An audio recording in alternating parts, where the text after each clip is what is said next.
Buenos días a todos, es un honor presentar al profesor Vicente Fernández Torres. Bueno, yo soy su hijo José Alfredo Fernández Carmona, soy docente también.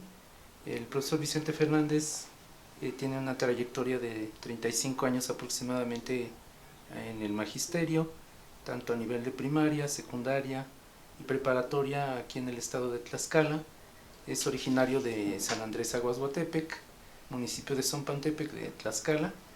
Y bueno, él está especializado en lo que es literatura y lengua española, cuenta con una maestría en educación y realmente ha desarrollado un gusto muy importante en torno al valor y la riqueza del idioma español. Y es un honor presentarlo para todos ustedes y le cedo el uso de la palabra.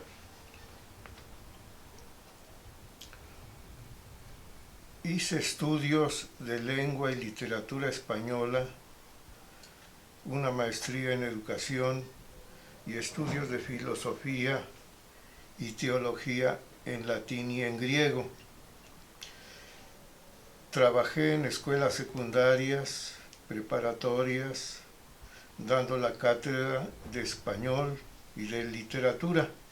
Vamos a platicar un poquito de literatura, como si fuera un cuento.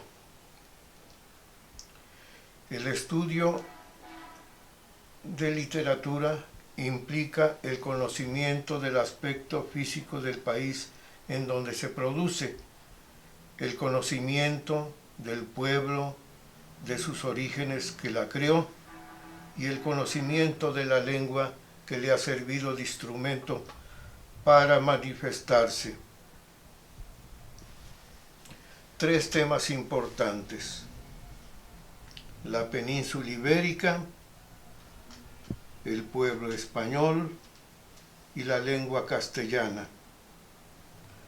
La península ibérica en aquella época estaba formada por Portugal y España. Este territorio está situado al suroeste de Europa.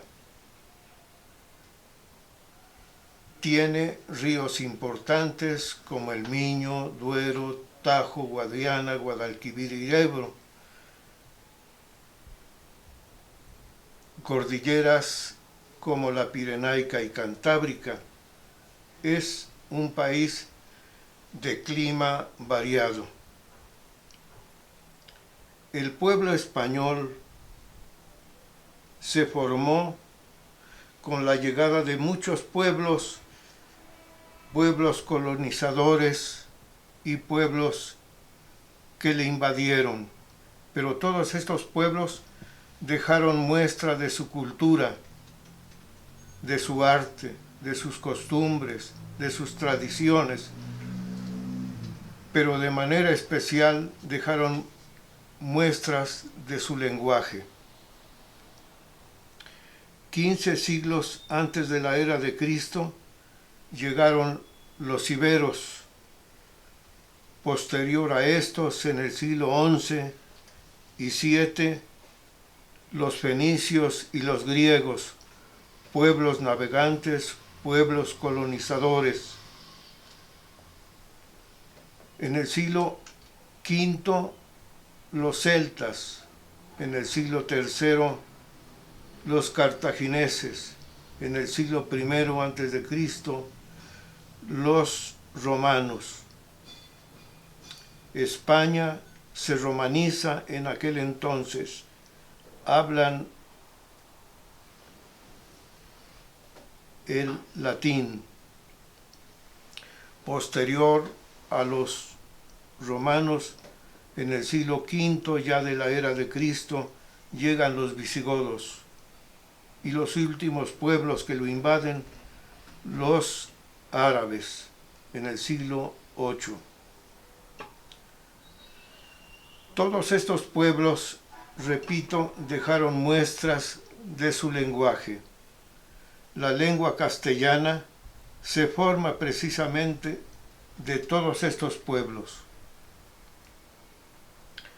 Las lenguas que se originan del latín son el rumano, dálmata, reto-romano, italiano, portugués, francés, catalán y castellano. El castellano se formó de todos estos pueblos y cuando nuestro idioma ya estaba formado, contribuyeron otras lenguas en su enriquecimiento. El francés, el italiano, por el Renacimiento, el inglés, las lenguas nativas de América, por la conquista y colonización. Hagamos un resumen de todo esto.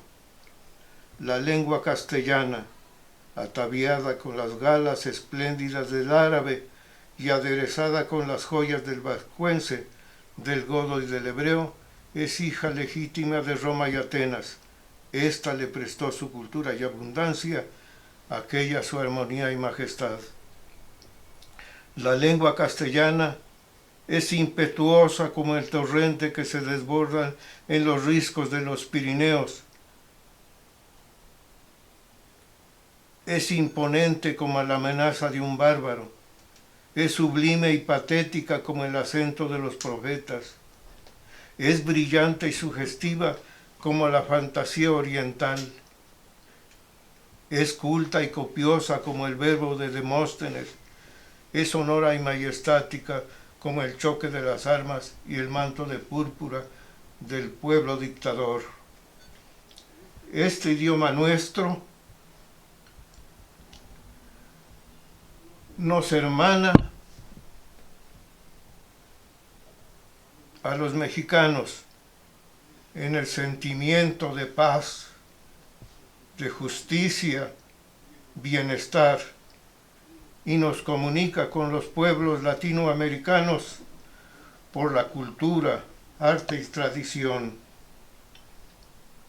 Os invito a que hablemos el español con corrección y, de ser posible, con belleza. Tenemos recursos literarios, hipérbaton, elipsis, enálaje, traslación, las metáforas, los tropos, todos ellos nos ayudan para hablar nuestro idioma con cierta belleza. Gracias por escucharme.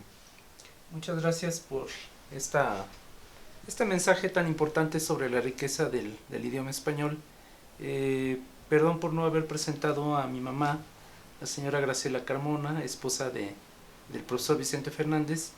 Ella sin duda ha sido invaluable para pues el crecimiento espiritual y personal que ha tenido también mi papá y el de todos sus hijos, el de todos nosotros, en el que pues realmente es un orgullo pertenecer a esta familia.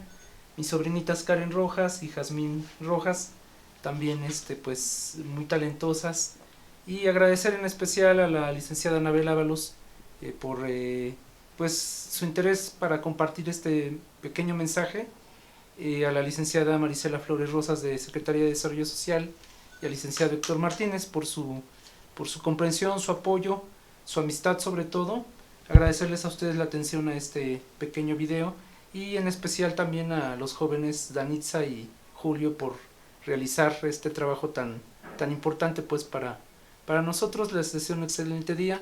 Muchísimas gracias por su atención y gracias a todos ustedes.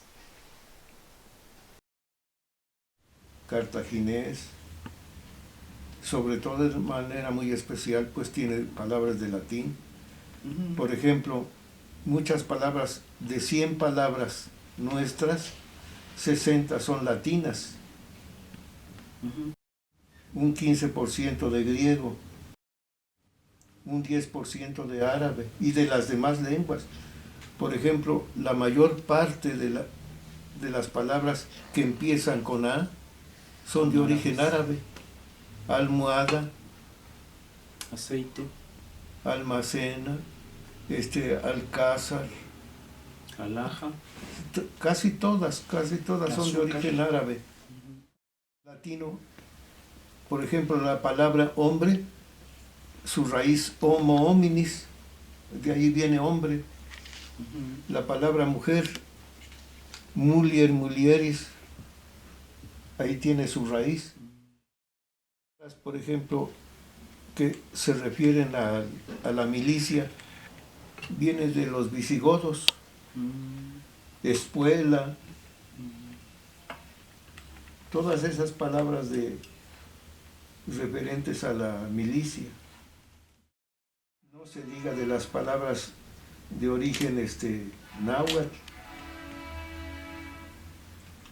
Cuando llegaron los españoles a México, se hablaban muchísimas lenguas aquí. Todavía se registran actualmente como 70 lenguas en México.